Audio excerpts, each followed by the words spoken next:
All right, if you guys haven't already, you're going to need the VMs to follow along. If you don't have enough time to follow along, it's all online. I passed out a couple of USB drives. What you want to do is at this website, you want to set up the fundamentals section 1 so that when we reach section 4, what does that mean? Okay.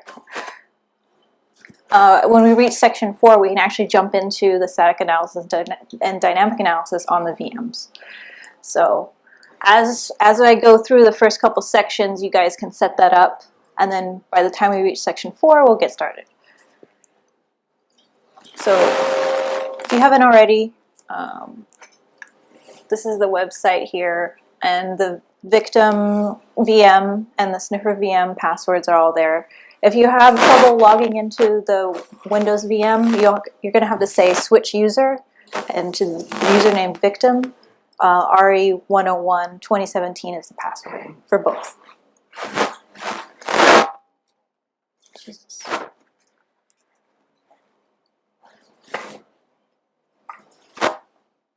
Okay. All right. So why reverse engineering? How many of you need to do this for your job? Okay.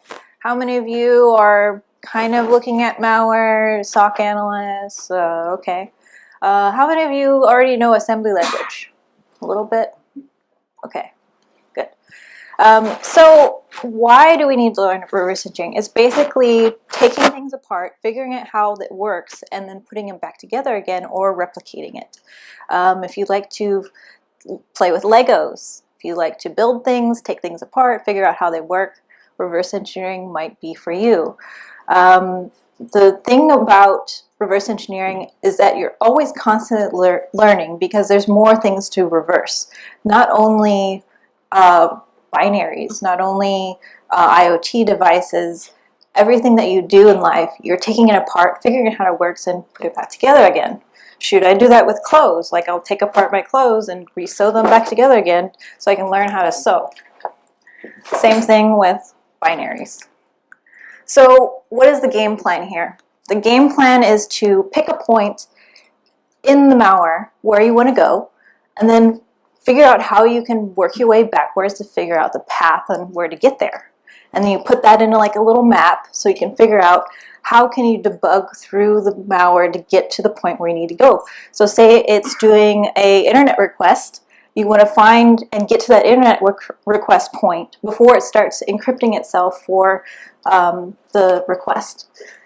So basically you need to stand up a baseline environment, which I provided for you for the VMs. From there you're going to do triage, basically gathering information on what the malware is, what the malware is, what it's doing, what it's going to do. And then static analysis is making your map, figuring out where to go before you start debugging. Because debugging should be the very last thing you should do because it takes so much time. So how can you make debugging much quicker is by creating a map for yourself of where to go. So we'll end with manual debugging at the end. So I already explained you should have the VMs downloaded, you should have VirtualBox installed. If not, you can do that until we reach section 4. Basically what you're doing, everything is set up for you in VirtualBox, the internal network and everything. So you can go through that on your own and set that up. If you have any problems, you can ask me. So the way that it's designed is that on VirtualBox there's an internal network that's connected. So it's connecting the two VMs together. So the sniffer will actually be mimicking the network for the victim box so that any traffic will be sniffed on the sniffer VM. So this will become important when we do quick triage and dynamic analysis because you'll need to see that connection happening for the internet request. All right, I'm going to skip through that to the next one. So I want to talk about a Windows PE-C program. You have different layers. You have your C and C++ code. Underneath that, you have your compiler, which turns that code into machine code. and underneath that you have the hardware. So where we want to be is after the compiler, where we see the x86 assembly and the machine code, which is hex code.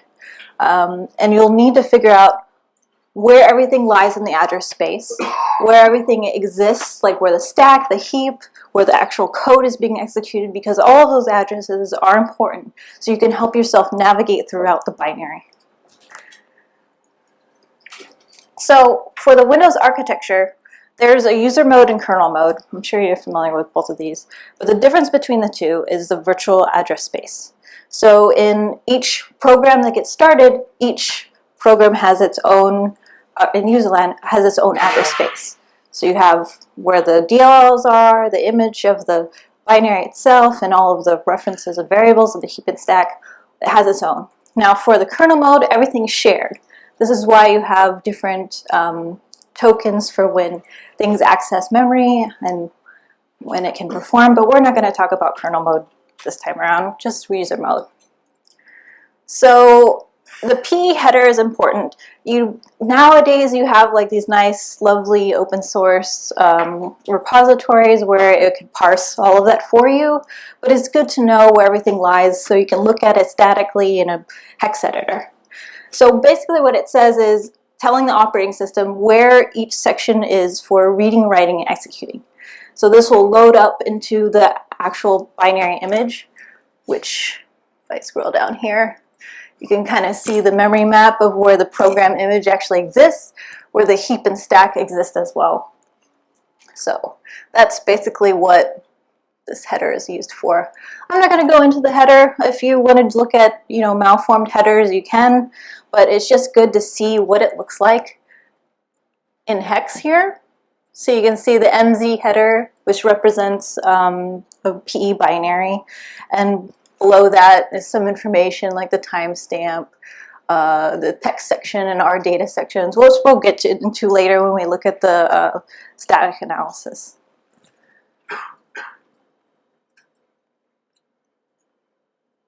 All right, and as I explained before, in the user land, there's the memory layout, basically, where your stack and heap goes. You got to remember how the addresses are placed. So the stack grows up to lower addresses. So when it's allocating new memory for the stack, it's going to look kind of weird because it grows down to 0. And while the heap, it grows up for the addresses. For the program image, usually that always starts at this number here. It depends if it's doing any packed information, then maybe it'll start at a different address, but typically it'll start at this this hex number here, 400,000 in hex. And then we have kernel line on the bottom. So back to the stack. The stack frame is important because it allocates a new section of stack frame each time a function is called. And you're going to have to figure out where the saved EBP or the return address is going to go to, or the saved EBP of the stack, where the parameters are before the function is called, and then the local variables, which grow upward towards 0. So you see the -4 and then the +8. So when you see it in the debugger, and I'll show you exactly what I'm talking about, you'll see it just like that in the actual stack frame.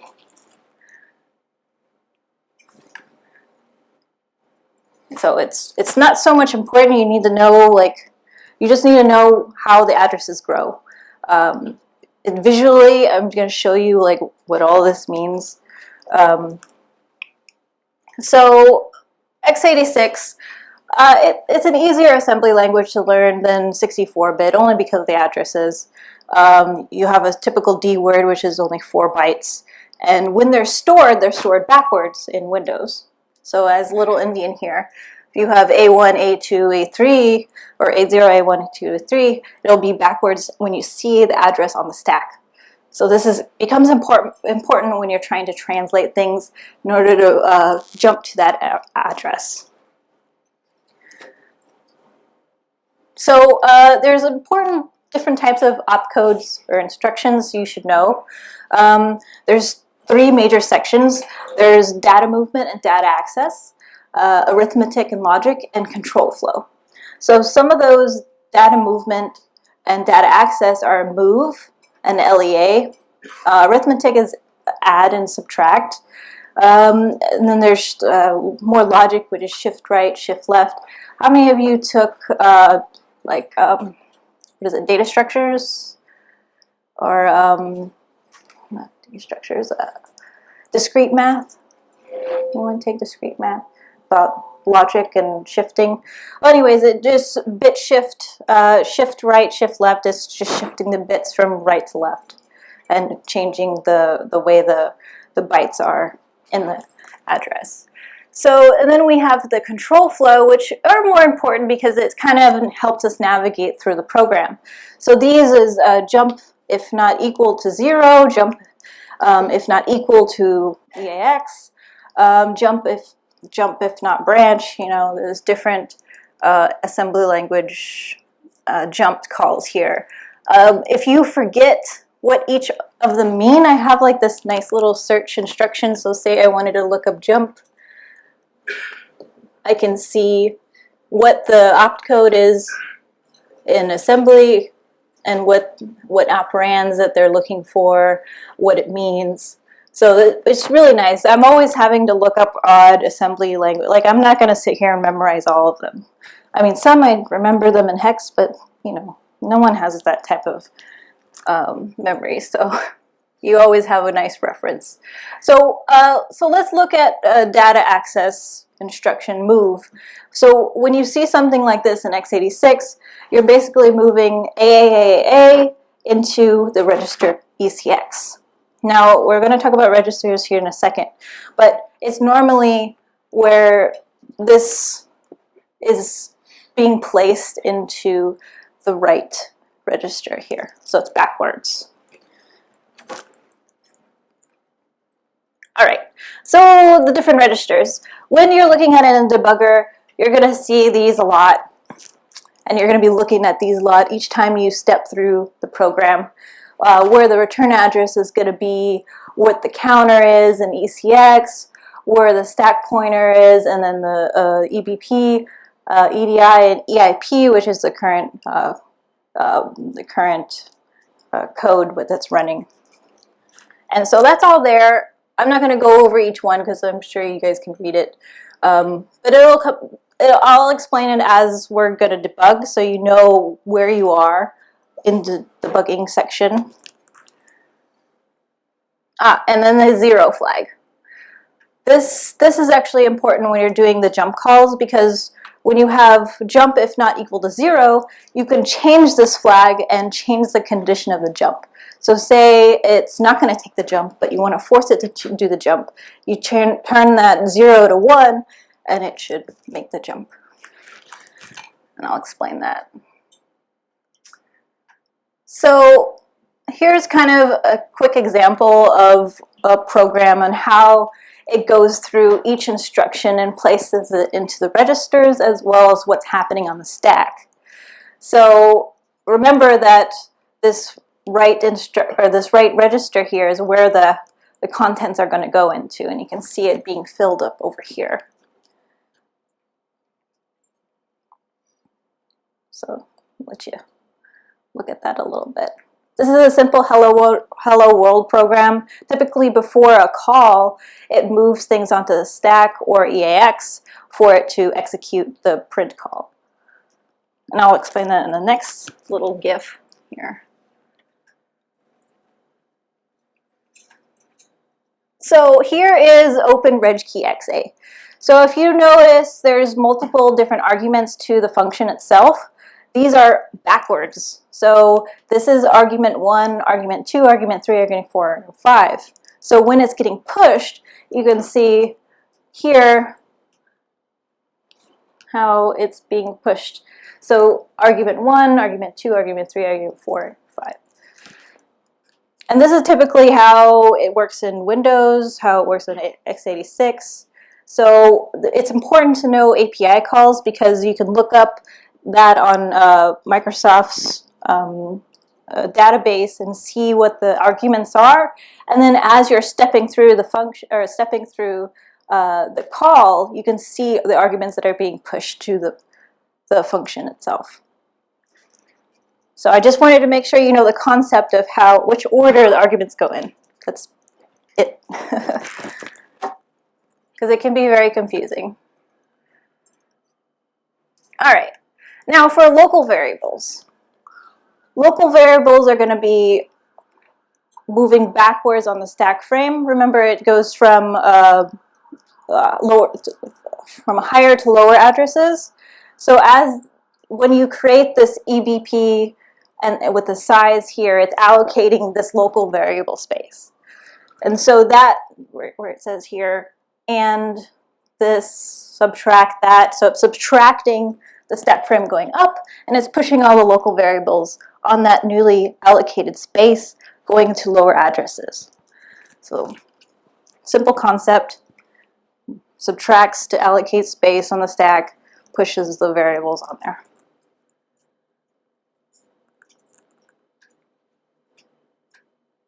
All right, so now to malware.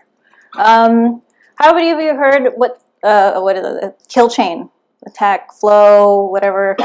Yeah, it's a silly buzzword, but all it means is the steps in what malware takes. You have perimeter reconnaissance, basically like testing the network, seeing which guy I want to exploit. And then infiltration, that's usually they're using an exploit to get in through a document from an email. And then internal recon, I've seen this in a breach investigation where they'll hop from box to box to figure out where they want to actually land. So they'll use more lateral movement activities to get to where they want to go. Entrenchment, this is kind of like persistence. I'm going to write a registry key so that when the computer reboots, I'll start up again. It's making sure that, you know, anything happens, it'll still be available for them to access. Exfiltration, basically taking data and sending it back to whatever command and control server they need. And then purging. This is typically, I see this in more advanced malware. If they're going to clean up their activities, then they'll delete itself or clean up any traces that it was there. Now, for the different malware classes, I'm sure you've heard of virus and worm. It's been around forever. I don't really need to explain that.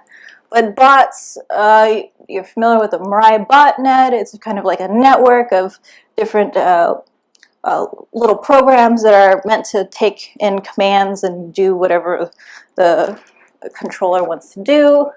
Trojan, it's really a blanket term to describe malware that's posing as legit software and trying to get in. Backdoor and rat, I kind of put them in the same category. It's basically, it's kind of like a bot. It just sits there, you know, always available. It's persistent. It sits there waiting for a command or waiting for someone to connect to it. So that's the typical behavior you'll see. Info stealer, if you break it down to just what an info stealer is, it's just going to go after all your passwords. It's going to go after all the browsers and try to steal passwords there, probably hook onto some of their functions so it can scrape the memory, and send it out somewhere. So basic thing. Hack tool, have you heard of Mimikatz? It's a hack tool. Hoax. Hoax is kind of like that annoying, you know, what skitties create, these annoying little things to open up the CD drive tray or make it look like something else, even though it doesn't really do anything. Dropper, downloader. This is really, sometimes it's really hard to detect these things because all it does is download something from the internet and drop it onto the file system, plain as day. You know, there's a lot of other things that do that. Any type of peer-to-peer program downloads something, drops it to the file system. Nothing malicious other than that. Adware, it really should be called malware, but all it does is help gain revenue for the company that's using the adware. PUP and PUA, this is like stuff like browser, little bars, stuff that you really don't want to be installed without your permission, even though it does it anyways and it's not malicious. It's just really annoying and shouldn't be installed without your knowledge. All right, so I don't look at malware in its, major categories. I look at the specific behaviors that they do. So what does this mean? Compression. So say it's a zip file. Maybe it's extracting itself out of itself and is compressed, or it's packed. Now, obfuscation, this means it's trying to make it harder for an AV to detect it.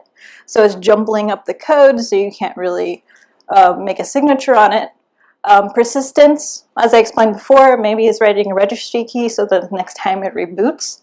So a lot of malware use kind of like interchange all of these different techniques and help it do its complete attack flow. So I'd rather pay attention to their techniques rather than what their category is. Because, how can you put something into a family if it does all of these different techniques? It's kind of ridiculous when all you want to detect is on that specific IOC. So I'm sure you're familiar with privilege escalation. That's normally used for exploits or simple ask the user, hey, can I have admin privileges? Defense evasion, it's kind of like obfuscation, but it's recognizing when something's in the environment. So say you're running an AV. It's going to check all the registry keys to see if it sees any AVs it identifies. If it does, then it'll probably not run. So it'll evade your defense evasion, which is really cool because, if you have an AV and it doesn't want to run, so what? But sometimes it'll detect if it's in a VM, like you say you're doing automated VM analysis, and it does a sleep call, and it sleeps for like 20 minutes, even though the VM only runs for 90 seconds, then it's not going to get detected because it'll just sit there and sleep. And that's when you short circuit that in your VM. Sorry, I used to work at FireEye, so I did a lot of the VM detection stuff.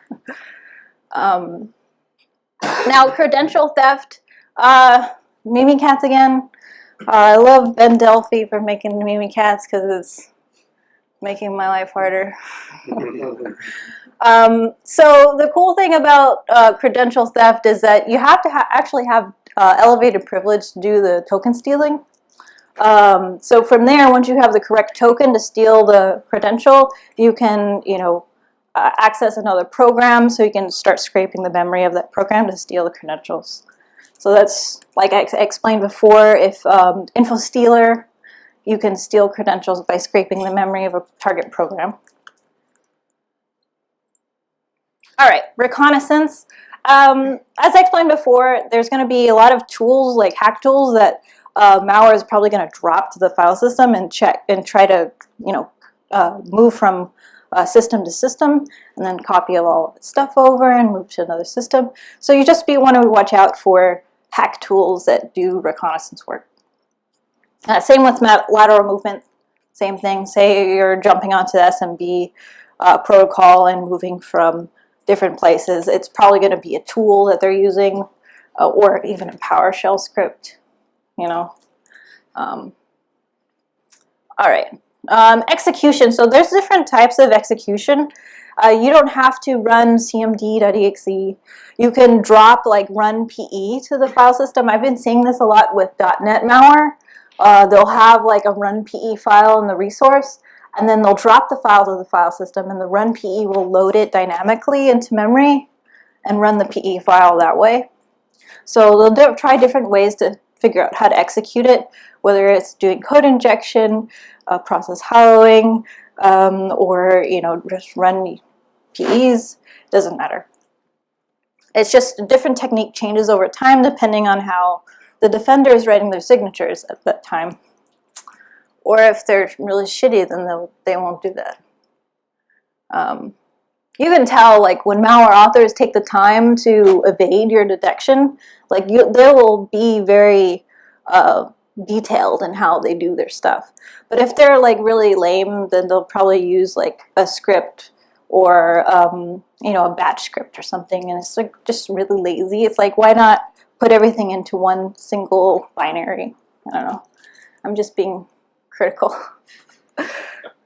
Exfiltration and command and control, these kind of go hand in hand. backdoors, info stealing, they're all going to have a way to exfiltrate data.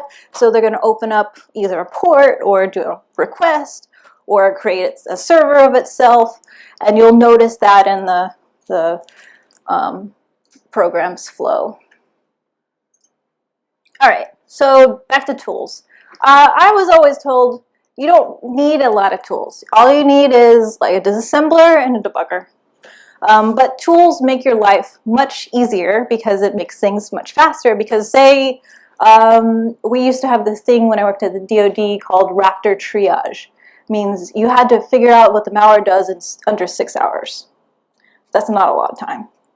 But normally, you could take a whole week to look at it, depending on how much, or if you're an incident response, how much the customer actually was to pay for you to do the malware analysis. Typically, it's like 1 to 2 days, or maybe a week, but it all depends. But you need to have tools to help you do things automated, or unless you're a malware researcher, then you can sit there all week doing it,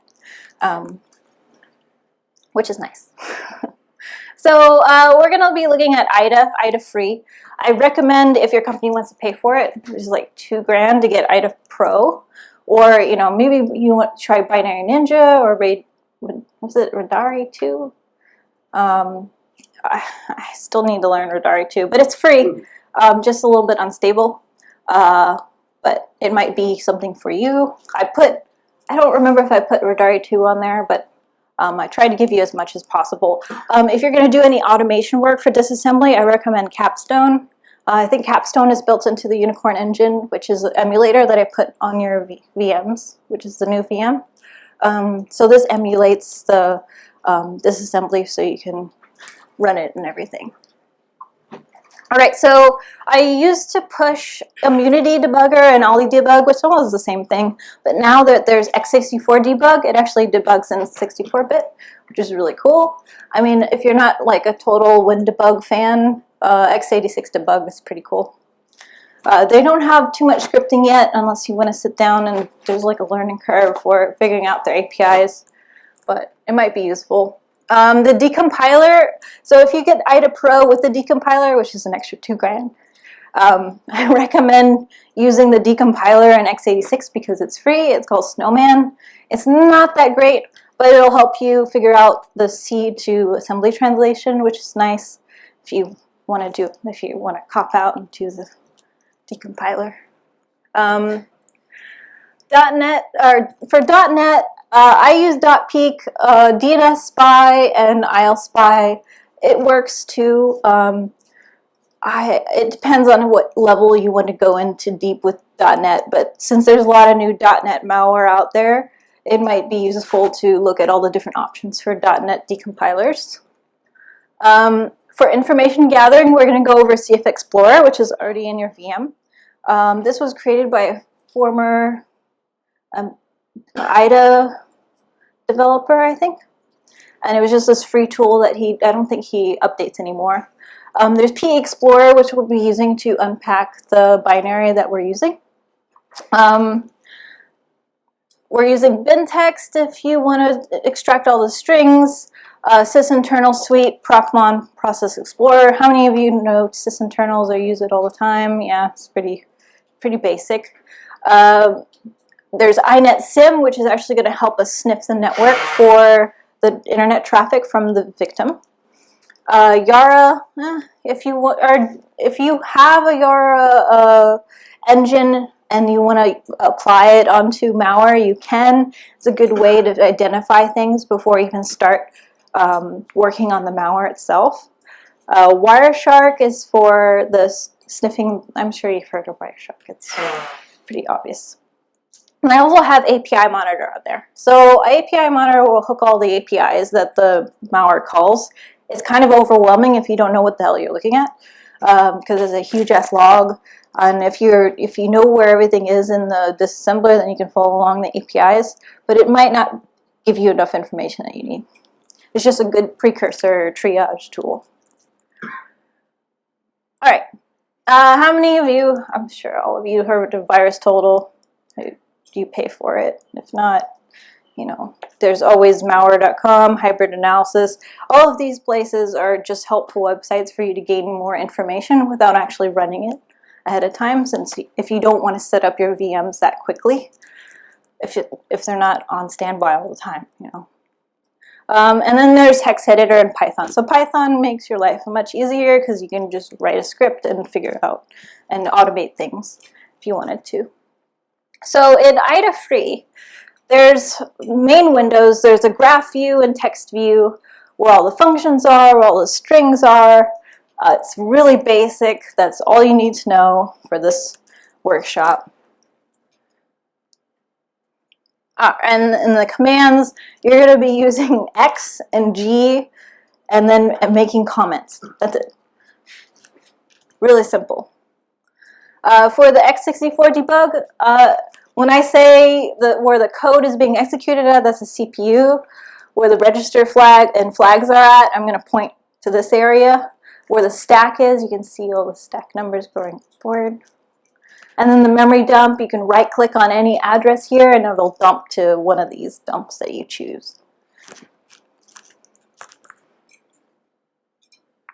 All right, and so I'll talk about what, so if you want to automate, make things much faster for you, you can choose the different F2, F7, F8, F9 buttons if you want to. This is why I use a Windows keyboard. Everyone was asking me, like, why do you have a Windows keyboard on a Mac? Because I hate having to use more than 2 keys to do all this stuff. But you can just right-click or click the buttons to do this as well. It's just it gets annoying when I hear you click there for like 10 times. And it will annoy your coworkers too. Especially if you have like a mechanical keyboard and you click, click, click, click. All right, and then Cff Explorer, we'll go over this in section 4. But basically what it is it parses the PE header, like I explained before, nicely for you in this nice GUI. You can copy and paste and export things as well. And so we'll go over that. All right, and I don't have to tell you about sysinternal suite. All it is here's all the processes, here's all the things that happen in the VM. All right, finally section 4. All right, I'm going to sit down for this one. Depending on your workload, like say you have to look at something really quickly and tell your boss, hey, this is kind of suspicious, you're going to do a simple triage. So I'm going to have you get the malware. You can download it here or you can get it off the thumb drive. Off the thumb drive, it's called unknown.zip. And I want you to place that into your Windows VM.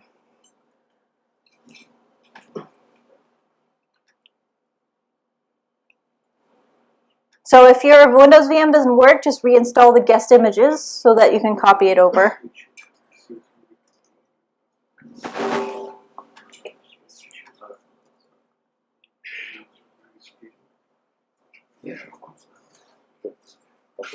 Come on now. Sorry.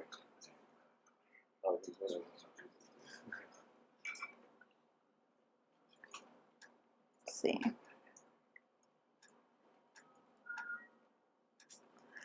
And my VM's being lame.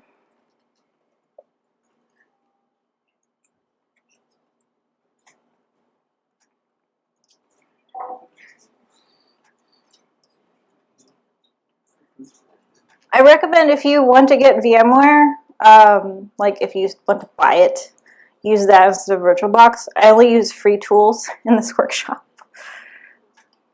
This VirtualBox is really ghetto, so like it's not even copying over my stuff. All right.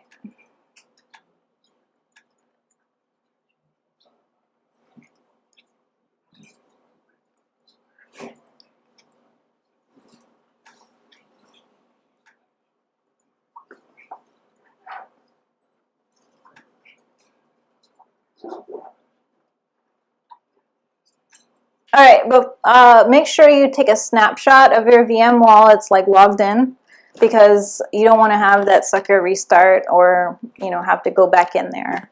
You can always revert back to the image that you created or the snapshot you created.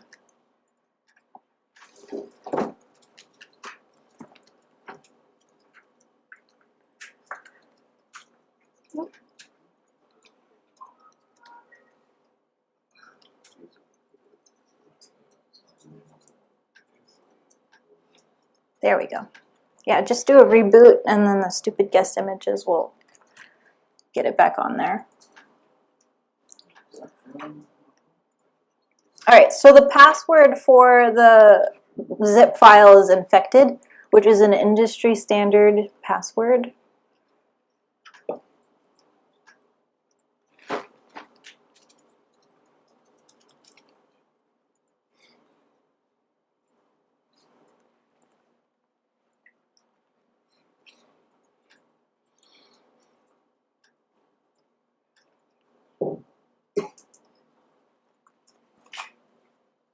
Can you see that?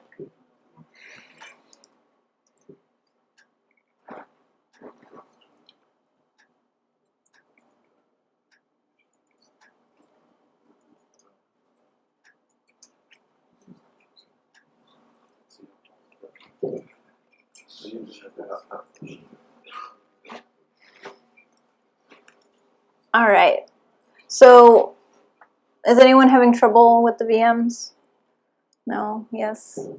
The images is gross here. Oh, is, Exchange.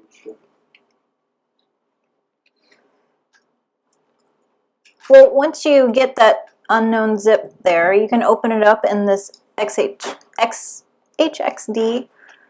and look at the header here. And wow, it's MZ. That's not. That means it's a PE binary.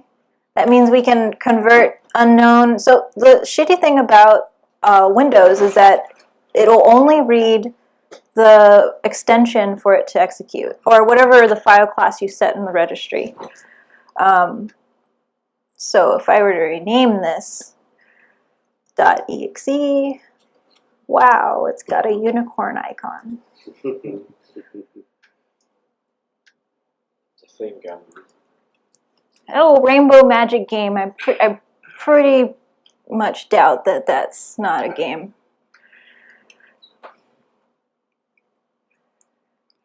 I don't know. I'm a big fan of Robot Unicorn Attack, and that's what I play when I'm on the plane, so I thought this might be fun. All right, so once you rename it to .exe, you can, and if you're not all set up, this is online. You can just take notes and follow along. You can open up with Cff Explorer, and you can see all of the header information. It's called rainbowmagic.exe instead of unknown.exe. So we think it's a game called Rainbow Magic Game. It's pretty much not. It's kind of obvious. It's like, why would someone in your corporate environment download a game on their computer? Probably not, right? So that when you get this exe, you have to ask the person, hey, how did you download it? Did you download it from a link? Did you get it from an email? Because that'll kind of give you the context on what's it targeting. And I think I say that here. Yeah. Did it come through an email? Did it come through a browser download? Who on earth would allow peer-to-peer on their corporate network? I've seen people do that. All right, so say you want to look at the file, the header information. You don't have to use the Cff Explorer. You can always just use any type of Linux environment to look at the, oops, oh man. So say I wanted to look at the malware here.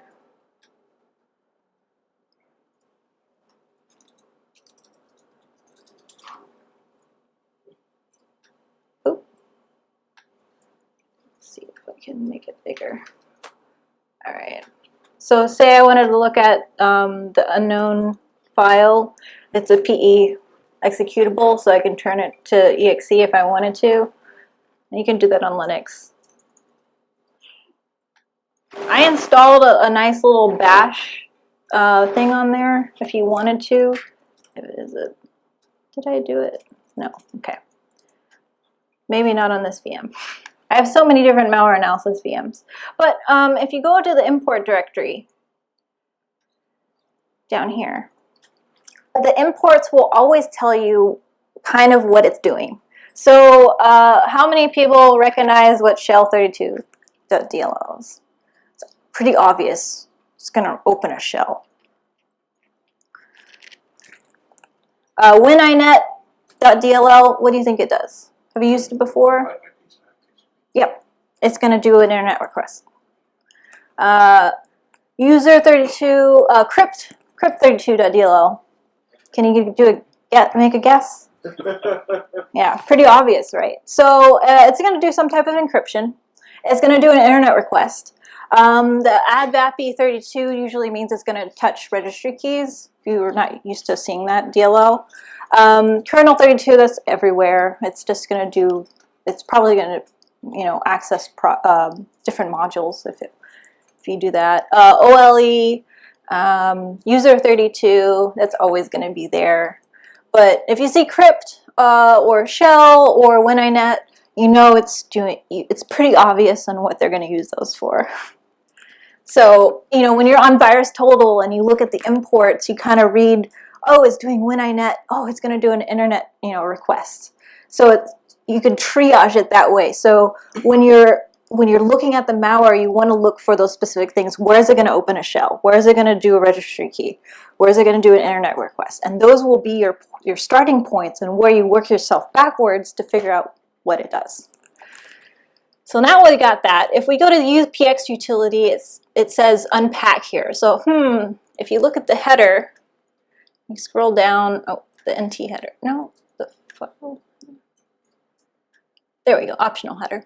So the address of entry point says UPX. Usually it'll say start, but this means it's UPX packed. I know it says UPX1 there, but it's actually UPX3. So what we'll do is open it up in Cff Explorer, which is kind of like the same thing as CFF. It's just you got to pay for it. But there should be a trial version here, and there's like 1 day left. Yeah, sorry, I made this like 30 days ago. It'll unpack it for you very nicely. If you look at the logs here, it says it'll go through all the different unpackers that it has. So you can see, oh, it's UPX unpacking, and it automatically has the file ready for you to go and puts on all of the import offsets for you. So you can go ahead and save that file and name it as unknown unpacked. So when you're looking at malware in Virustotal, sometimes malware analysts will have the unpacked version in there for you.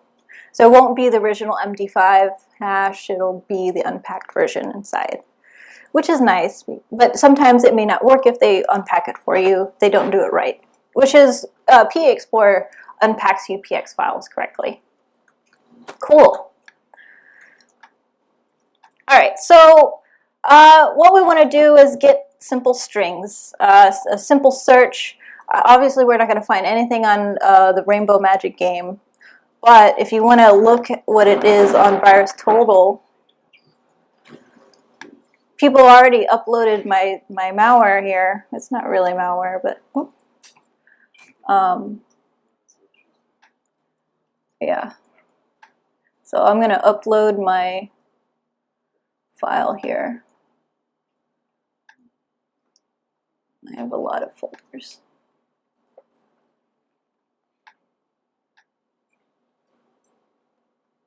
Oh wow, 44 to 65. It's really funny. It does a lot of malware things, but it's not really malware.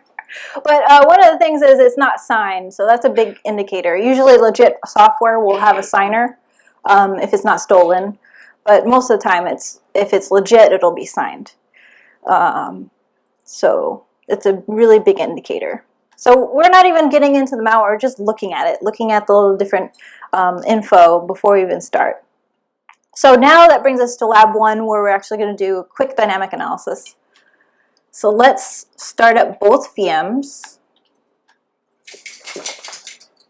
You should have iNet already running on the, so if I do ps-ef grep inetsim, oh, if it's not running service inetsim, restart it.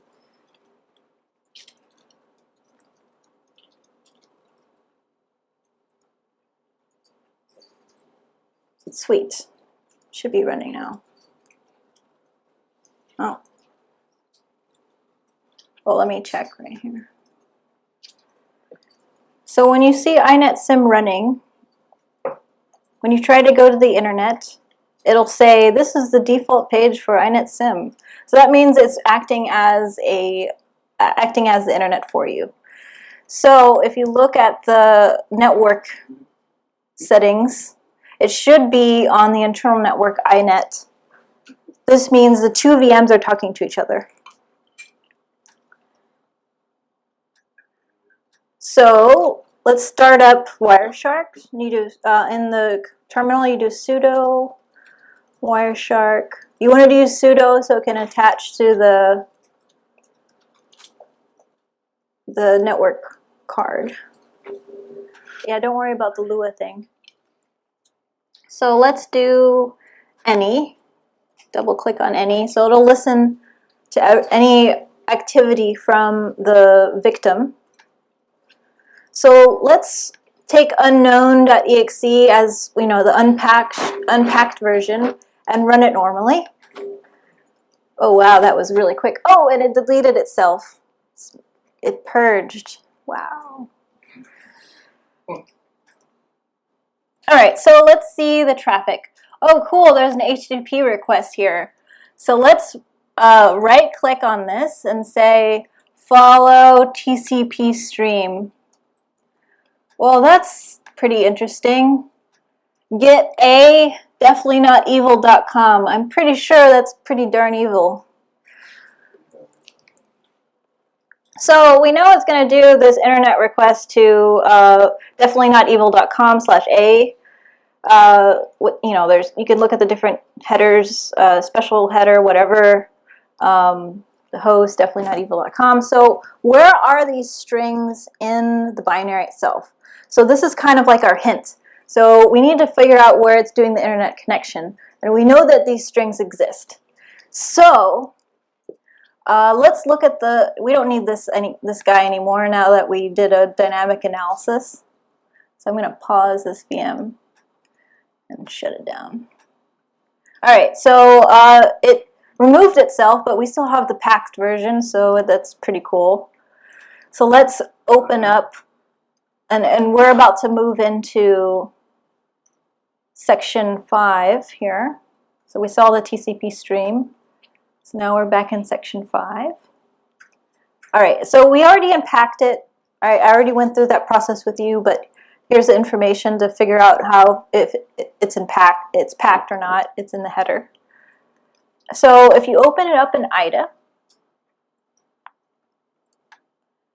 open up IDA Pro, and then all this dialog will come up, and you just click agree.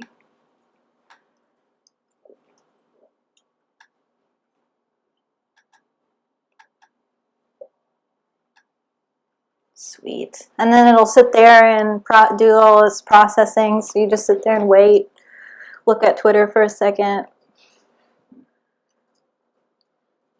So that's what I do. I'm usually like waiting for stuff, and then I'll tweet something, and then I'll go back. All right, cool. I don't need this box down here. So look at the strings. Scroll down.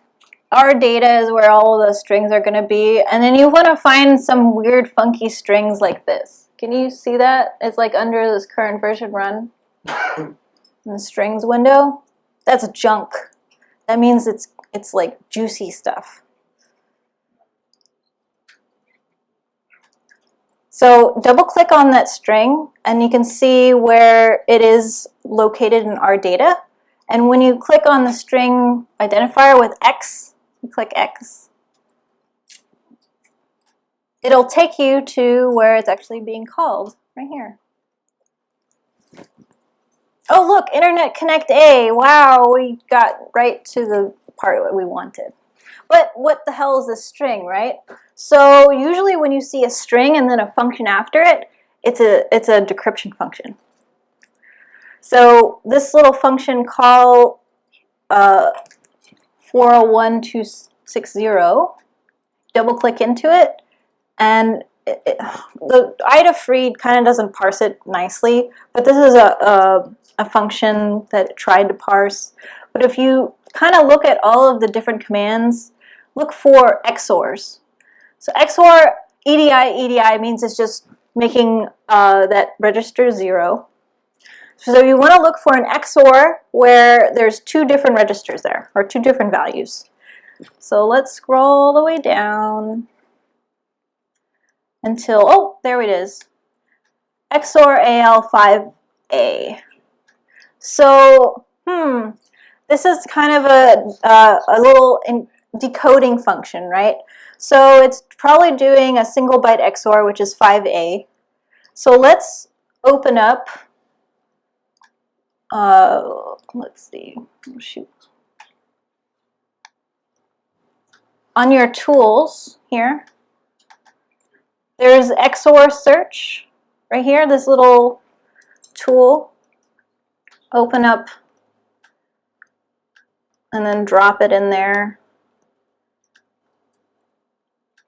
So the way you use XOR search is that you want to put in a string that you think it's going to say. So let's run this again and add our unknown unpacked. And then let's do .com for the string. I know it's really hard to see, but I'll show you over here.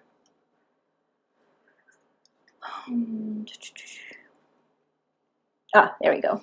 So you do XOR search, the path of the exe, and then a test string. So I'm using .com instead.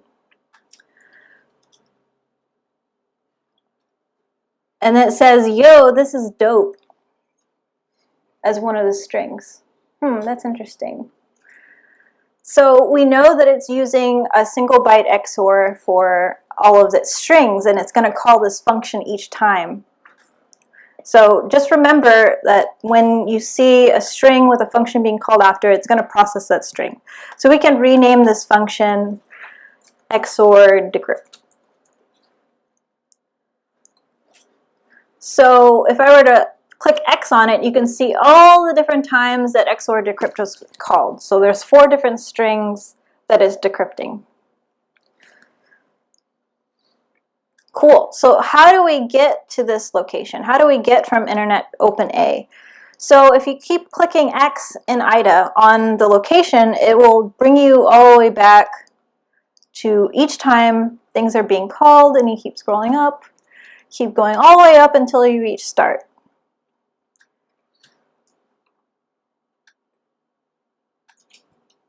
Okay, cool. Now we're in the start function. So when you're making your map, you should be going through, and this is what I was just explaining before, is going up through all of the jump points where all the locations are, so you can make your notes. So usually I have like a little notebook on where all the jump points are, so I know like where the internet. It doesn't show it there. There we go. Internet Open A. And we know that if I click X and it goes back to this jump where it sets the registry key and another jump again all the way up until it's to the start. So when you start debugging, you can set all of your breakpoints on where those jumps are happening. So you know how to navigate to the Internet Connect A, where that's the juicy part that you want to go to see what the response is going to be. So that's basically what you're going to do in debugging. Is you have this nice little map. You're going to set all of your breakpoints. You're going to modify the jump calls as they're happening so you can get to the place that you want. So you can sit there and play around and go back to the strings and find other cool things, like here's another one. Let's see where this is being called. All right. So if you see the get module handle name and the file name A, it's going to check its own file name to see what it is. So each API call kind of represents what's it going to do. So Filesystem API calls, moving data or copying itself, checking the name of itself. Writing a registry key is normally for persistence. Internet so this is where all those DLLs come into play, because all of these APIs are related to each of those DLLs. And API, luckily in Windows, API calls are nicely documented, so you can figure out what the hell they're doing. So now that we got kind of a path on where to go, when we start debugging, we'll know where to go. So finally to section 6. How many of you know what Hacker Man is? You've seen that silly movie? All right, so we're going to open up the disassembler, or I mean the debugger. So we'll keep IDA open. Normally I'll have IDA on a different VM, because if I have to restart, it'll be there. But since we only have one VM, we'll just have them both open at the same time. So we can open up X32 Debug, because it's a 32-bit. Open up unknown unpacked.exe. So in this debugger, if you click the run or F9, it'll run to the very start of the program. So what we'll need to do now is rebase IDA. So what does that mean? In IDA, everything starts off at that 400,000 like offset in hex. So what you need to do is make sure that whatever this is in the debugger is the same address space, so you can follow along. So if we go to the memory map and we look for unknown unpacked.exe, we can see this is the location and where it's loaded into memory. So if I were to follow this into the dump, I can see the MZ header there, where the address, the program image is in memory. So I'm going to copy this address here. You can figure out all of the shorthands, but I'm going to show you the hard way. So I go to Edit in IDA. I'm going to Edit Segments, Rebase Program. So in this IDA free, it doesn't do like the nice fancy rebasing that IDA Pro does, but you see that it has an offset of 1000 here. So whatever this address is here in the debugger, you just add the 1000 to that. So, and you need the 0x in there. And then add 1000. Sweet. So if I wanted to go back to where it was before, this Internet Open A is getting called at this address here. So I'm going to copy that. And I'm going to set a breakpoint. Well, do BP, which is breakpoint, and then you paste the address in there. And the breakpoint set.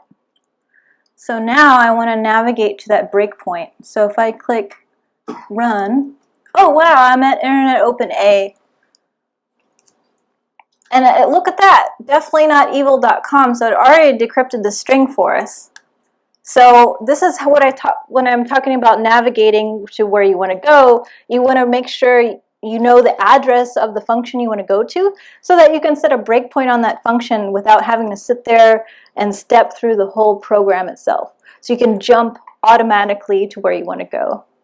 So now that we have Internet Open A, we know we're not going to connect to the internet, right? So we need to force it to say, oh, I connected to definitely not evil.com and keep going forward. So if we keep looking at how we get to after it, let's see. We have to go back here, see where it's navigating to. See, this is where it sends the HTTP request. We want to go after that, after the internet read file. We want to get to the close handle. So we want to set a breakpoint at this here. So when you see something like this, it's actually pushing each value onto the stack. So if I were to right click and make it a string, this is an anti-reverse engineering thing. it's expecting to the response to say Lmao. So Lmao. So we want to navigate through these jump calls and force the jump to get to this location. So I'm going to put a breakpoint here. Copy. And do BP, and then paste the... So we got the breakpoint. So if I were to scroll down, this is where I want to go. So when we have all these calls, we want to make sure we can make it to this point. So the defining jump call here, we need to turn this flag to, and this is where the flag is, change that to force the jump, or not do the jump. So if I were to step through this, and it's going to be painful. Oops. I'm in when inet. You see that? I'm already in that DLL I was mentioning. See, this is when you want to step over these functions because you don't really care if it runs or not. All the way to return. So I'm pressing F8. All right, so that was successful, and it's not going to do the jump. We want to keep going. That's okay. Internet, okay. All right. Yeah, we want to get that jump. Cool. Keep going. Yep, keep going. Yep. Give it a second.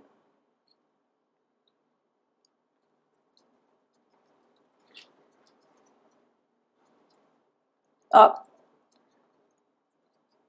There we go. There, okay. When inet, keep going. Man, I really should have. So if you get sick of doing that, let's see. Internet read file. Let's just jump to this call. Copy. Put a breakpoint there. That way you can skip through it. There we go.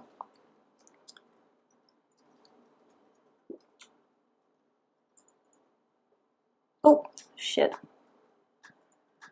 See, this is why you have all these nice breakpoints, so you know where to go.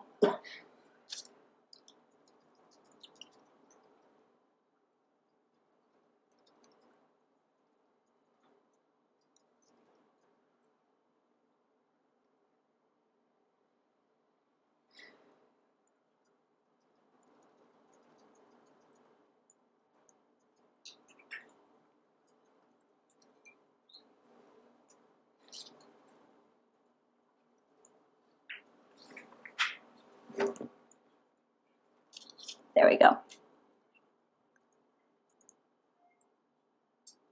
All right. So we want to force the jump here. So we change this flag to 0 and it'll jump for us because it didn't connect. So after this call, we want to jump again. Perfect. So we want to force the jump, change it to 0. Awesome. Now we made it to the internet close handle here. And now we're going to compare, obviously, an empty location to Lmao. So we just have to keep changing the flag in order to get past this little fake check here. Change this flag. It's very painful. This is why you want to automate stuff with the debugger. Cool. So we made it past that point. If we run the rest of it, there should be a message box that comes up. So I'm going to run the rest of this. Oh, yo, this is dope. Awesome. So what did it do after that? This part I'll explain like later on your own when you want to do this at home. You can go through the whole thing.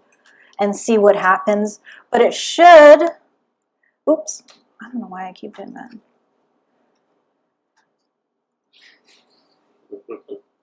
It should get you to this point. So if you successfully debug through the program, it will open up this icon from the resources, and you'll see that when you fully map out the program on where it's calling these API calls to open up the resource, drop this image to the disk, and I think the image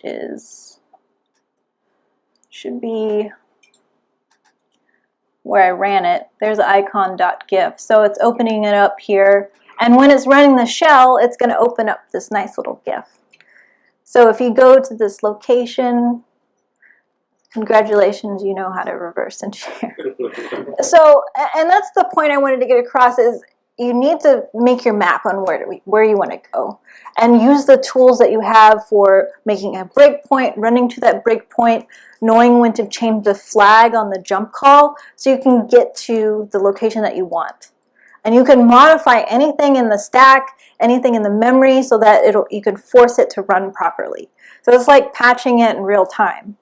But because it's all online, you can go explore on your own and play with the debugger, all of the different API calls, and you can apply that to any other malware. It just gets more complicated when you get into XOR decoding routines, any type of encryption. If you saw the crypt32.dll, it's doing a base 64 call. So you'll see all of that when you're playing with it on your own. So when it's all said and done, I wonder, am I over time? I'm not sure. Okay, well, just want to be sure. Oh wow, I had more time than I thought. But anyways, when you get through all of that, you can create your final mapping of what it's actually doing. So when you go through it again, and you run the procmon and the Process Explorer, you can see that the reason why it's checking its name is to make sure that it's creating a copy of itself, placing it into the persistence location so it can start up again.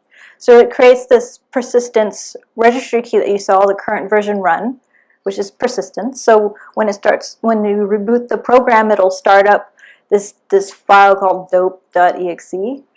And then it'll do a command and control out to a definitely not evil /a, and then it'll respond with Lmao, and from there it'll extract the resource, do a base 64 decode, and show that lovely little GIF through a shell execute. So you can see how when we went over the DLLs from the imports, that those do matter when you're trying to figure out or predicting what it's going to do. So a typical report, it'll have all of the IOCs in it.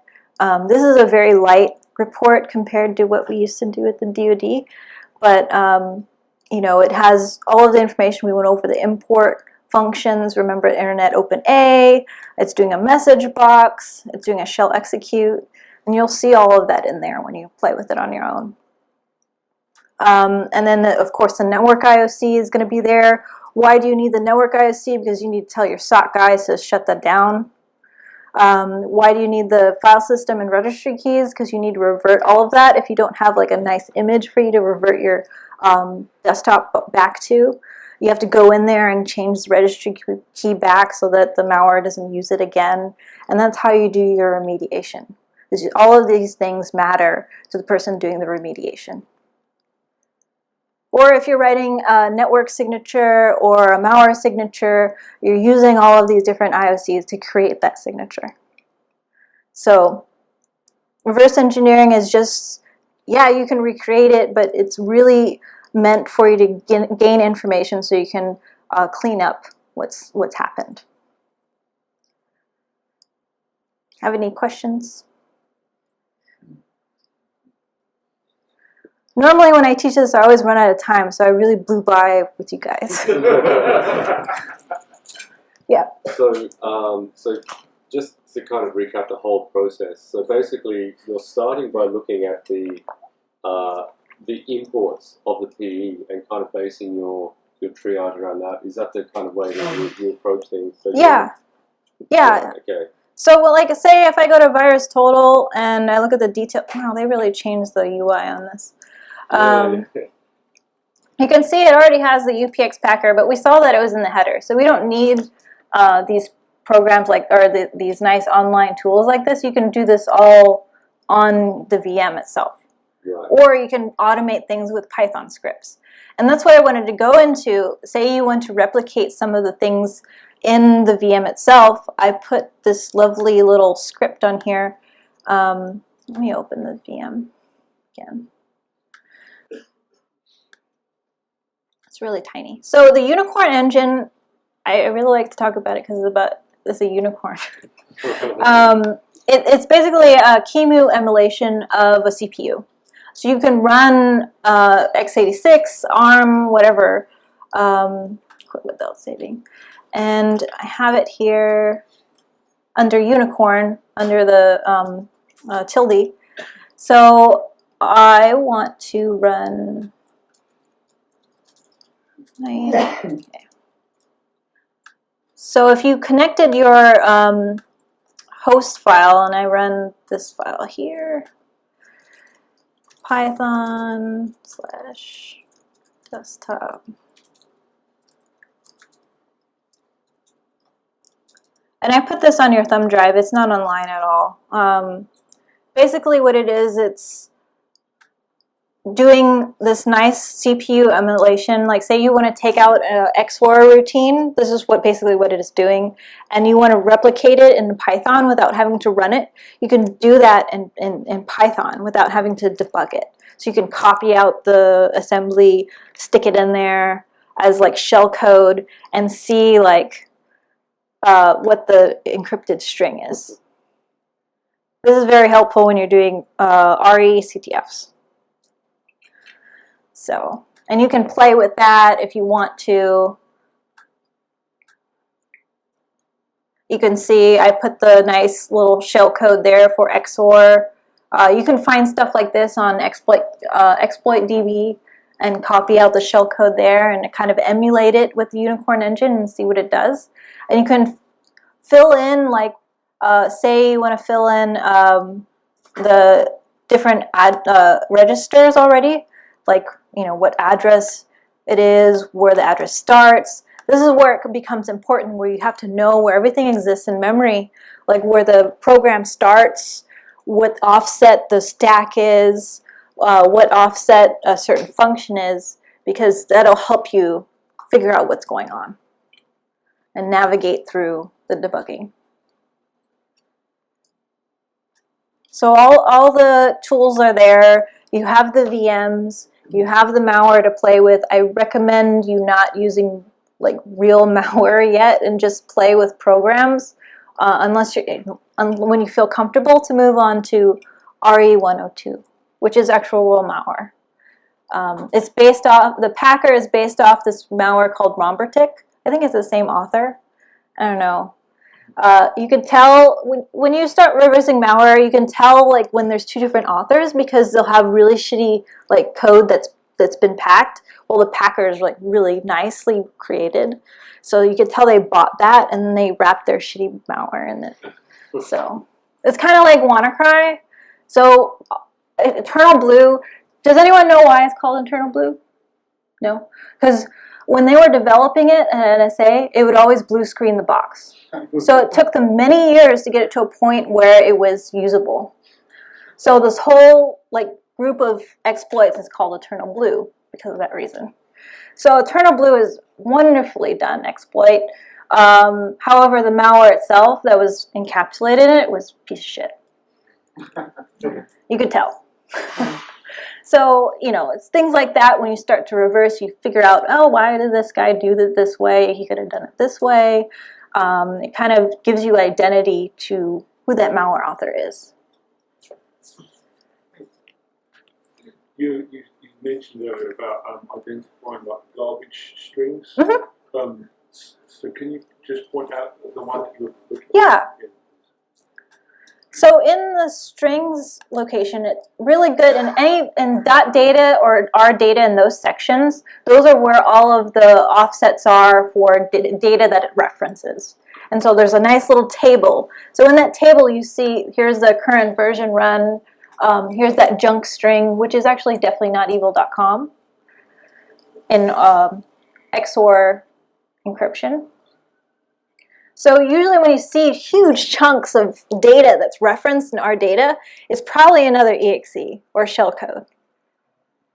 So like in WannaCry, it has a huge section of junk data, and it decrypts that into memory, and you'll see it referenced in our data, or even in the resource, and you'll see that, and it'll load it up into memory somewhere. But there's always a function, usually right after when it's being loaded, that it's going to do the decryption. So you'll see that pattern. So when you start to look at malware, you'll see different patterns on when strings and data is being processed. And like normally you'll see, here's in C at least, here's the data. It's going to allocate a new portion of memory. It's going to change that memory to executable for shellcode. Right? So you'll see the virtual protect to turn to executable, and then it'll copy that using like memcopy or some stupid thing like that, or just copy it manually, and then it'll jump to the start of that new memory location. So if it's faster for you, you can find anytime it does a virtual alloc, because that's where we're going to put the new memory, and that's where the juicy stuff is. Nowadays, malware is using more memory locations to execute its code to bypass AV. And this is kind of like the trend that I'm seeing. Unless you're doing .NET, which just means the malware authors don't know how to code. So, any other questions? A lot of this time is for you to ask questions. I didn't realize I had so much time.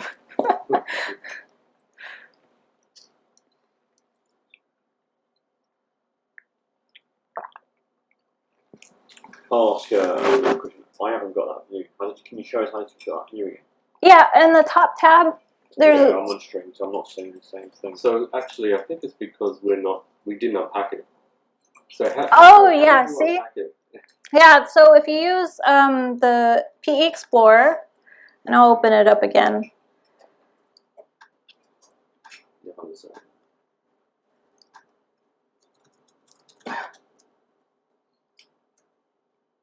Here's the unknown.exe. I'll rename it. If I open it up with Cff Explorer, it automatically unpacks it for you. You just have to save it as unpacked. So right here. So if you were to do it through Cff Explorer and unpack it that way, it's not going to do all of the import locations correctly. So what it does is that it rebuilds the import address table for all of the DLLs it's going to call. So the whole thing with packing is it'll have all of the imports already there, but the code is just compressed itself. So if you're UPX unpacking, it'll create a new memory space. It'll allocate memory. It'll copy that compressed code, decompress it into that new memory space, turn on it to be executable so it can jump into that location and start executing the code there. But before it does that, it has to rewrite all of the import address table so that the newly decompressed code can reference all of the import addresses that, it was already there. So all of the addresses change because it's in a new memory location, which is why I had you guys rebase the IDA Pro so you can match up the addresses because it was unpacked.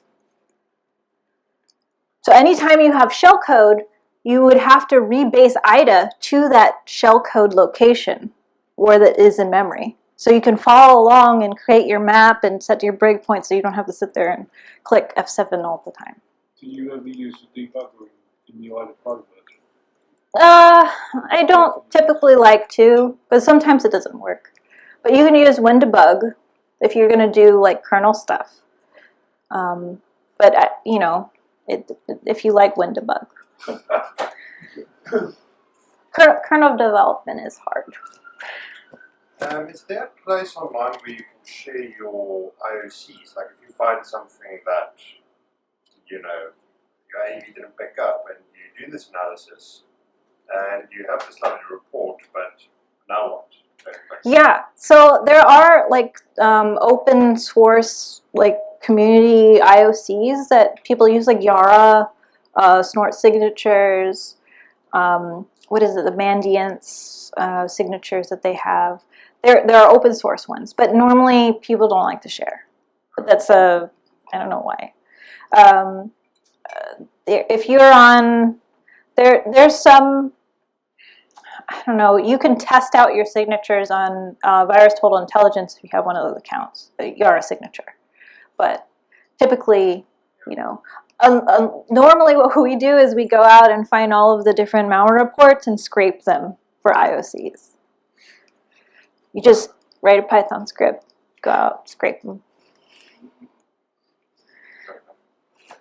But anyways, I'm kind of sad that I had so much time. Yeah. And if you have a chance, you can start the Flare-On challenge. What is it, Flare-On? It's basically a reverse engineering challenge. You may be able to get through 1 through 3 after you're taking this course. It's pretty simple. Mm-hmm.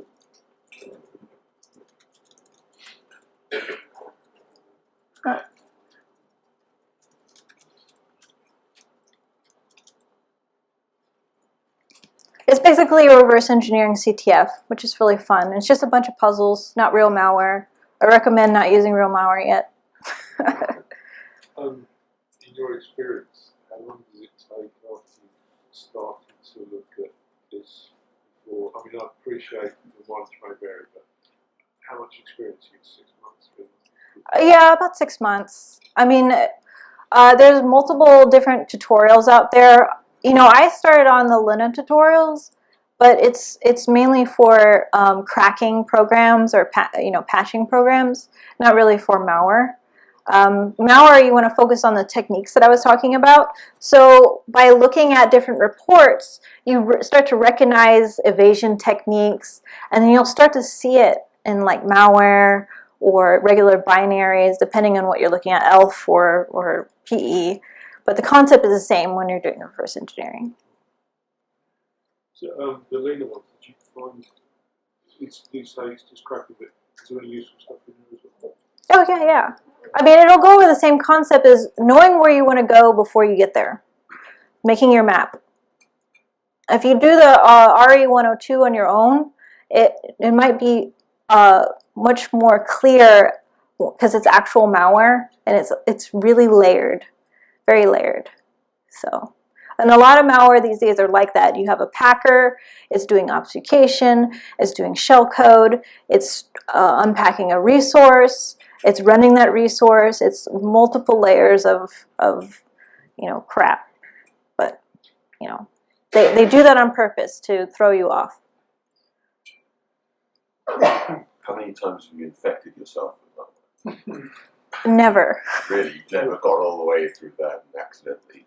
No, if it's in a VM, I'm not going to... Yeah, yeah. I mean, if I ran it and, I missed something, I can always revert my snapshot back, and it's... You're good. That happens as part of it. You let it get to the end of execution. Yeah, I did it earlier. I ran it, and it disappeared, right? So then I just restart it or revert back to my snapshot. I think when I did WannaCry, I had like 10 snapshots. So, but I keep my IDA Pro database because I can always go back and see what functions I renamed them to. So I know what it is. So I have like a nice little map. Here it is. Where can I go when I reverse it again or debug it again? So it's really helpful to keep all of that, and you have to be very organized as well. I think my laptop here is a dumpster fire of how much malware is on it.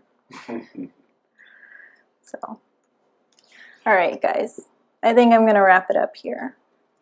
But hopefully you have all of the tools now. But I recommend IDA Pro, not free.